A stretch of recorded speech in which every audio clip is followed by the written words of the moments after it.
Italy প্রবাসী দুই ভাইয়ের মধ্যে পারিবারিক কলহের জেরে ছোট ভাই বড় ভাইয়ের হাতে খুনের ঘটনা ঘটেছে। ঘটনার পর অভিযুক্ত বড় ভাই ভিডিও কলে দেশে থাকা পরিবারের সদস্যদের কাছে হত্যার বিষয়টি স্বীকার করেন।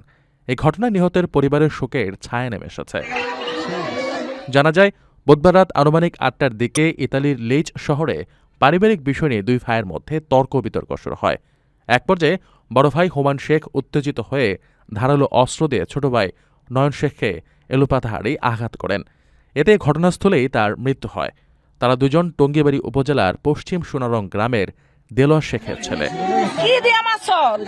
ঘটনার পর হোমান শেখ ভিডিও কলে দেশে থাকা পরিবারের সদস্যদের সঙ্গে যোগাযোগ করেন।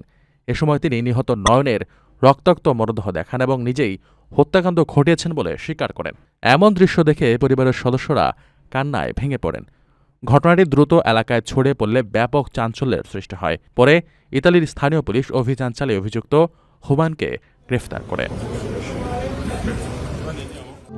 প্রবাসীদের জন্য নির্মাণ হচ্ছে দেশের প্রথম স্মার্ট সিটি, যেখানে থাকছে স্কুল, মসজিদ, হাসপাতাল, সুইমিং পুল, হেলিপ্যাড, পাঠাগার, জিম, সুপারমার্কেট, শিশু পার্ক সহ সকল নাগরিক সুবিধা।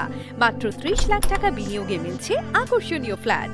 প্লাটিনাম ইনভেস্টরদের জন্য ঢাকা বিমানবন্দরে ভিআইপি প্রোটোকল সুবিধা। বিস্তারিত জানতে যোগাযোগ করুন স্ক্রিনে দেয়া হোয়াটসঅ্যাপ অথবা ইমো নাম্বারে।